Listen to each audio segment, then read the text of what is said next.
Haleluya. Selamat bertemu kembali Bapak Ibu Saudara Saudari keluarga Jemaat GPD LSAD Magelang dalam renungan 79 pada hari ini. Rise up, bangkit, bergerak, berdampak. Puji Tuhan, kembali pada saat ini kita akan belajar tentang kebenaran firman Tuhan yang akan kita lihat di dalam kitab Mazmur pasal yang ke-55. Mazmur pasal 55. Saya akan membacakan di dalam ayat yang pertama. Mazmur 55 ayat pertama. Untuk pemimpin biduan dengan permainan kecapi, nyanyian pengajaran Daud. Puji Tuhan.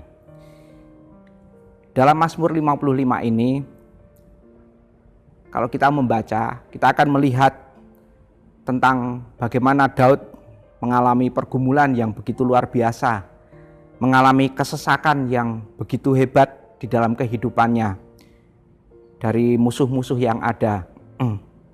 Kalau kita melihat dari ayat yang pertama sampai ayat yang terakhir, kita akan melihat banyak hal yang dialami oleh Daud dalam kehidupannya. Tetapi di sini kalau kita bisa melihat di dalam ayat yang pertama ini, kita fokus kepada bagian yang dikatakan bahwa nyanyian pengajaran Daud. Sungguh menarik bahwa dari apa yang dialami oleh Daud di dalam yang diceritakan di dalam pasal yang ke-55 ini, Daud bisa mengajarkan sesuatu hal kepada bangsa Israel. Dari kesesakan-kesesakan yang ada, yang dialami, kesesakan-kesesakan yang tidak mudah untuk dijalani, kesesakan-kesesakan yang begitu menindas dia, tetapi pada akhirnya Daud dapat memiliki pengajaran untuk dibagikan kepada orang-orang yang ada di Israel. Kalau kita melihat di dalam Kamus Besar Bahasa Indonesia, arti pengajaran adalah petunjuk yang diberikan kepada orang supaya diketahui atau diturut. Petunjuk yang diberikan kepada orang supaya diketahui atau dituruti. Jadi di sini Daud membagikan sesuatu hal kepada orang-orang Israel, suatu petunjuk supaya mereka mengetahui dan menuruti apa yang disampaikan oleh Daud ini. Kalau kita melihat apa yang dialami oleh Daud ini, kesesakan-kesesakan apa yang dia alami, bukan suatu hal yang mudah. Kalau kita belajar di dalam Mazmur 55 ini, kita akan melihat beberapa hal. Bahwa Daud ini mengalami tekanan, mengalami kesesakan, baik secara fisik maupun secara mental. Dan kalau kita melihat di dalam ayat yang ketiga dan ayat yang keempat dari pasal 55 ini, kita melihat bahwa Daud mengalami tekanan secara fisik. Dalam ayat yang ketiga dikatakan, perhatikanlah aku dan jawablah aku. Aku mengembara dan menangis karena cemas, karena teriakan musuh, karena aniaya orang fasik, sebab mereka menimpakan kemalangan kepadaku, dan dengan geramnya mereka memusuhi aku. Di sini dikatakan bahwa Daud mengalami aniaya. Dia mengalami kesesakan karena musuh-musuhnya menimpakan kemalangan kepadanya.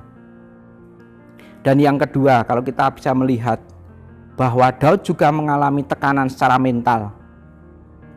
Di dalam ayat yang ke-5 dan ayat yang ke-6 dikatakan, hatiku gelisah, kengerian maut telah menimpa aku dirundung takut dan gentar, perasaan seram meliputi aku. Di sini kita melihat bahwa Daud mengalami ketakutan, mengalami kegentaran, mengalami kecemasan, ya. Dan ini menekan dia secara mental. Dan ada beberapa hal lain lagi yang kita akan bisa belajar dari apa yang dialami Daud dalam pasal 55 ini. Di dalam ayat yang ke-7, di sini Daud mempunyai hati. Karena tekanan-tekanan itu dia mengalami suatu perasaan ingin melarikan diri dari setiap tekanan-tekanan yang ada itu. Dikatakan di dalam ayat yang ke-7, pikirku, sekiranya aku diberi sayap seperti merpati, aku akan terbang dan mencari tempat yang tenang. Bahkan aku akan lari jauh-jauh dan bermalam di padang gurun. Ketika seseorang mengalami tekanan dalam kehidupannya, tekanan yang begitu berat, maka banyak orang-orang yang ingin melepaskan diri dari tekanan itu, ingin melarikan diri dari situasi keadaan yang ada. Bahkan kalau kita melihat di hari-hari ini, ada orang-orang yang karena tekanan-tekanan hidup, mereka mengalami depresi, mereka mengalami stres, bahkan ada dari mereka yang memutuskan untuk bunuh diri. Jadi di sini kita bisa melihat bahwa apa yang dialami Daud itu bukanlah sesuatu hal yang mudah, bukan sesuatu yang enteng, tetapi sesuatu yang berat. Dan bukan hanya sampai di situ juga, tetapi ada hal lain yang Daud alami. Kalau kita melihat di dalam ayat yang ke-13 sampai ayat yang ke-15 dari pasal 55. Di sini dikatakan bahwa kalau musuhku yang mencela aku masih dapat menanggungnya. Kalau pembenciku yang membesarkan diri terhadap aku masih dapat menyembunyikan diri terhadap dia.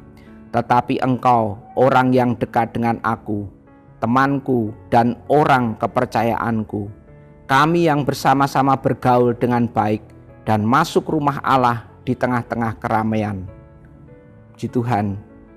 Di sini kita melihat bahwa Daud mengalami situasi di mana dia dihianati, bukan oleh orang-orang lain, tetapi oleh orang-orang dekatnya, oleh temannya, oleh orang kepercayaannya. Bahkan di sini dikatakan bahwa orang yang bergaul dengan baik dengan dia, orang yang bersama-sama masuk ke rumah Allah dengan dia, mereka adalah orang-orang yang mempunyai hubungan yang dekat dengan Daud, tetapi justru mereka menjadi orang-orang yang mengkhianati Daud. Dan itu menjadikan Daud menjadi orang yang mengalami kekecewaan dan juga terluka di dalam hatinya. Puji Tuhan. Tetapi di sini kita bisa melihat juga Daud mengajarkan bukan hanya tentang situasi keadaan yang ia alami, tetapi di sini juga Daud mengajarkan tentang apa yang ia lakukan ketika ia mengalami kesesakan itu. Di dalam ayat yang ke-17 di dalam Mazmur pasal 55 ini dikatakan, tetapi aku berseru kepada Allah dan Tuhan akan menyelamatkan aku. Daud memiliki sikap di mana ketika dia mengalami kesesakan, dia tidak menyerah, tetapi dia berseru kepada Allah. Dan ketika dia berseru kepada Allah, kita melihat ada dampak yang ia alami. Dampak itu adalah Allah mendengarkan seruannya dan membebaskan. Di dalam ayat yang ke-17 ini, di dalam ayat yang ke-17 dikatakan, dan Tuhan menyelamatkan aku. Puji Tuhan. Dan selain itu, di dalam ayat yang ke-23, Daud juga menyerahkan segala kekhawatiran hidupnya kepada Tuhan. Dalam ayat 23 dikatakan bahwa serahkanlah khawatirmu kepada Tuhan, maka ia akan memelihara engkau. Tidak untuk selama-lamanya dibiarkannya orang benar itu goyah. Jadi ketika dia berseru kepada Allah, Tuhan menyelamatkan dia. Dan ketika dia menyerahkan segala kekhawatirannya kepada Tuhan, di sini dikatakan bahwa Tuhan tidak membiarkan dia menjadi goyah. Puji Tuhan. Tetapi dari segala sesuatu yang ia lakukan itu, yang terpenting adalah kita bisa melihat di dalam ayat 24 bagian C. Di sini dikatakan, tetapi aku ini percaya kepadamu. Jadi Daud, dia bisa bertindak, dia bisa berseru kepada Tuhan, berdoa kepada Tuhan, dan dia bisa menyerahkan segala kekhawatirannya kepada Tuhan, karena dia itu percaya kepada Tuhan. Tetapi aku ini percaya kepadamu. Puji Tuhan.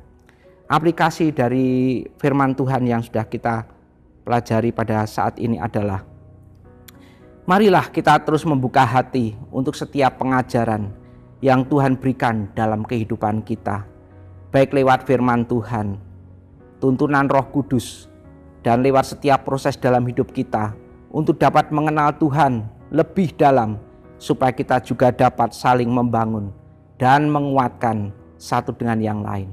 Puji Tuhan. Bapak Ibu, terima kasih telah mengikuti renungan 79.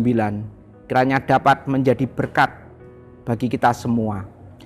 Bagi Bapak, Ibu, Saudara-saudari yang ingin didoakan untuk pokok doa tertentu, menceritakan kesaksian baik mujizat kesembuhan, pemulihan masalah keluarga dan lain-lain, dapat disalurkan melalui chat WhatsApp di nomor 0813 2742 0088. Kita akan berdoa. Bapa di sorga, kami mengucap syukur kepada Engkau Tuhan atas setiap hal yang Tuhan karuniakan dalam kehidupan kami. Kami bersyukur Tuhan untuk setiap pengajaran-pengajaran yang Tuhan berikan dalam kehidupan kami, baik melalui firman Tuhan, melalui tuntunan Roh Kudus, bahkan melalui setiap hal-hal yang Tuhan izinkan untuk kami alami, supaya kami dapat mengenal Tuhan secara pribadi, supaya dari hal-hal yang kami boleh pelajari dalam kehidupan kami, pada akhirnya kami dapat membagikan pengajaran-pengajaran itu kepada orang-orang yang ada di sekitar kami dan menjadi berkat bagi mereka. Bapa, terus berikan kepada kami hati yang lemah lembut, hati yang rendah hati yang terus haus dan rindu akan pengajaran-Mu Tuhan, sehingga kami boleh menjadi kaya akan kebenaran firman Tuhan, dan kami dapat hidup di dalamnya, dan kami dapat memuliakan Tuhan. Ya Allah, jalan-Mu adalah kudus. Allah manakah yang begitu besar seperti Allah? Engkaulah Allah yang melakukan keajaiban. Engkau telah menyatakan kuasa-Mu di antara bangsa-bangsa. Terima kasih Bapa di sorga. Di dalam nama Tuhan Yesus Kristus kami berdoa dan mengucap syukur. Haleluya. Amin.